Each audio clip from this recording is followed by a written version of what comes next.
Hello everyone.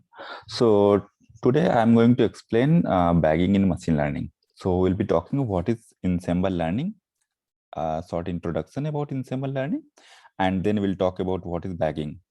And we'll also explain how bagging reduces the model variance because in high variance algorithm we use this concept bagging. So we'll see how bagging reduces the model variance, and then how predictions are made in bagging models basically, and the one more difference between bagging and how it is different from k-fold cross validation. Okay, so I'm going to talk about these points basically. So let's start understanding what is ensemble learning. So let's understand. In general, any of the machine learning problem, we try to find the best possible optimal model for a given problem, right? So it could be a logic, it could be a classification problem, or it could be a normal regression problem, right? So in any of the problem, we ultimately find one optimal model. That's how we proceed, right?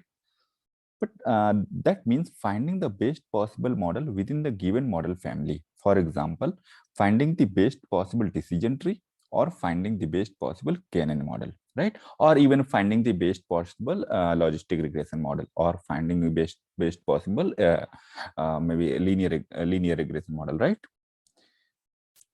But on top of that, if we have more time, then we can try all model families available and come up with the best possible regression model, best possible KNN model, or best possible SVM model, right?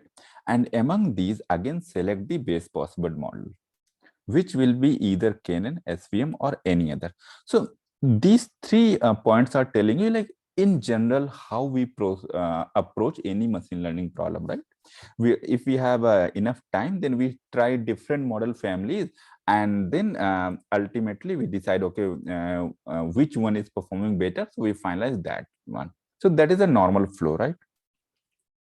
But what ensemble learning says, it says, if we can build multiple models, then why to select the best one? Why not top 2? Again, why not top 3? And why not top 10? Right? You can think about it, right? Why you are limiting yourself to finalizing only top 1 performing model? Why can't we have top 2 or top 3 or top 10? Right? And once we find top 10, deploy all 10 models. And when new data comes, make a prediction from all 10 models and combine the prediction and finally make a joint prediction. And that will be your final prediction. We can do this, right? So with this basic idea, ensemble learning comes in place. So this is the basic idea behind ensemble learning. So we can understand same thing with the help of this basic diagram basically, right? So we have historical data, and on that historical data, you build a different model, that is a model 1 and model 2, and then deploy both model, right? And then once the live data comes, then you do the prediction on both the models, and then finally aggregate the predictions, right? And now I'm going to talk about how to make a final prediction. I mean how to aggregate the prediction, right, on different models.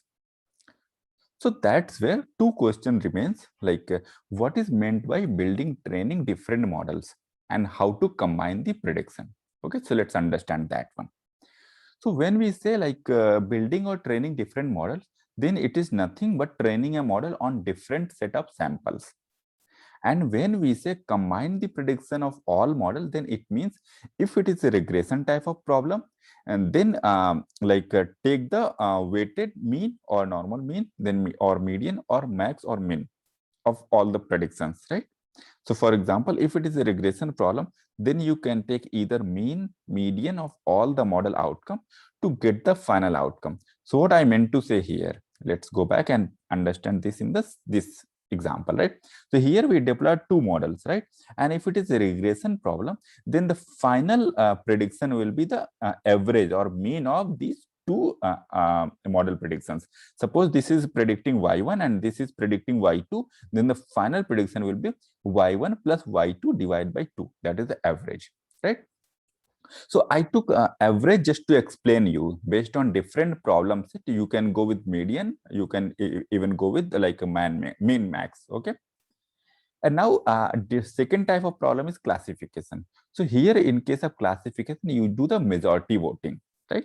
So take the mode of the prediction made by each model, and that will be your final prediction. So this is what we mean when we say, okay, how to combine the prediction, right? So this is the idea behind your ensemble learning. And with this basic idea, two most important concepts evolve, that is a bagging and boosting. So in today's session, I am going to talk about bagging in detail. Okay, so let's understand what is bagging in machine learning. So this is, guys, keep in mind, this is a very frequently asked machine learning interview question. Okay, so focus here. So suppose you have original training data here, and what bagging says, it says create different bags, and what bag will contain the sample data. Okay, so create a bag D1 which have some data set, okay, or sample 1, and then similarly create D2. And how, when you are creating a D2, so make sure and D2 will come after replacement. It means you mix D1 to the original data set D, and then from the whole data set again get a different sample, that will be D2. Right, so that's how we create a different sample with replacement. Okay, and then suppose we had t different samples, and then train a model family.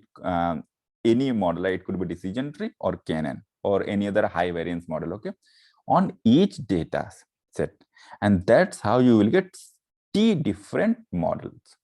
Okay, and then final outcome will be just to take the average if it is a regression type problem, or if it is a classification problem, just take the majority voting. For example, these are the 7, let's say t is equal to 7, these are 7 models. Then suppose 5 models are telling it belongs to class 1 and 2 models are telling it belongs to class 2. Then majority says, okay, it belongs to class 1, then your final outcome will be class 1. Okay, so that's how majority voting works basically. So this is the ultimate concept behind bagging. Okay, now let's so basically in this I have written all those points. So like let me read it quickly. So like the in step by step approach, what we do, how we start in terms of raw algorithm. So create a sample data set from the big data set to train the model. Okay, select one model family from decision trees. It could be either KNN or a decision tree or another high variance model. Train the model on the sample data, and that will be known as model 1. Now again create a new sample with replacement study. So keep in mind this with replacement is important here, which means mix the original data set with the sample created in step 1 and again create a new fresh sample. Okay. Now again train the sample model family with new sample data. Okay. And this will be called as model 2. And likewise, you create multiple different model and then combine the model output to get a final prediction. Okay. This is fine. These are the simple steps I have written just for your reference purpose. But the important point here is like one of the most important reason to use bagging is that it reduces the model variance. Keep in mind, this line is very important and that you need to highlight during your interviews. Okay. As we have already studied, the best model should have low bias and low variance. But when we move towards more complex machine learning algorithm, bias reduces, but variance increases. Hence, to get the optimal performance, we need to reduce variance also. And here bagging techniques becomes very, very helpful. Okay. So now we understood, okay, bagging reduces the model variance, but we don't know what happens in behind the scene, how bagging reduces the model variance. Okay. So let's understand that point in detail. So suppose you have built 5 models with the outcome as y1, y2, y3, y4, and y5 respectively. Okay. So these are the model outcomes. And then their mean, that is the average, will be the outcome of the final prediction if it is a regression problem. Okay, I'm just taking a regression as a reference. Okay, it could be majority voting in case of classification. So what concept remains same. Fine. So now you remember these outcomes y1, y2, y3, y4, y5 are predicted from the models trained on different samples from the big data set. Okay. Now recall the central limit theorem, which says if we have large enough population size, that is your data set, and a good number that is greater than 30 is a benchmark, is optimal. of samples, then mean of all sample mean will follow the normal distribution and will be same as population mean. Okay, means of average of the samples average will be equal to the population average. Okay, this is the first property of central limit theorem, but this is fine, this doesn't directly relate. Important is the second property of the central limit theorem, which says the standard deviation of the samples will get reduced by the square root of n, where n is the sample size, and the standard deviation is nothing but the square root of the variance. Hence we say variance will also get reduced by a factor of 1 by n. Okay, so let me explain it again. Okay, what it mean basically. So see, these y1, y2, y3, what they are basically. So they are the prediction of respective model. That is model 1 predicting y1, model 2 predicting y2. And now suppose I am asking you, without building any model, what will be the general prediction if I ask you something. Okay, then if you have a target variable like a different value, then your general prediction will be the average of all those values, right? General guess, how you guess. Okay, suppose there are 10 different items and they have different prices, and then 11th item is coming and I'm asking randomly, okay, what will be the price of 11th item? Then what will be the general guess? You will say, okay, take average of all those 10 items and that will be the price for 11th in general, right? So in general scenario, so that's what happened. So that's where if I relate the same thing here, so y1, y2, y3, y4 and y4, what are they? Like near to a mean or average of the target variable, right? So that's where now you relate with this with the central limit theorem. So that's where these become the means of the samples, like for different samples, right? And then means of these means will be equal to the population means. That is the property one. And second property says standard deviation will get reduced by a factor of square root of n, right? And then if you convert standard deviation to the variance, then it will reduce by a factor of 1 by n. Okay, so that's how we understand, okay, how bagging reduces the model variance. But if it is not clear, I given you the hint how it reduces model variance. Go back and understand how central limit theorem works, and that will clear your concept here on how bagging reduces the model variance. Okay, so that is fine. Let's move further. Okay,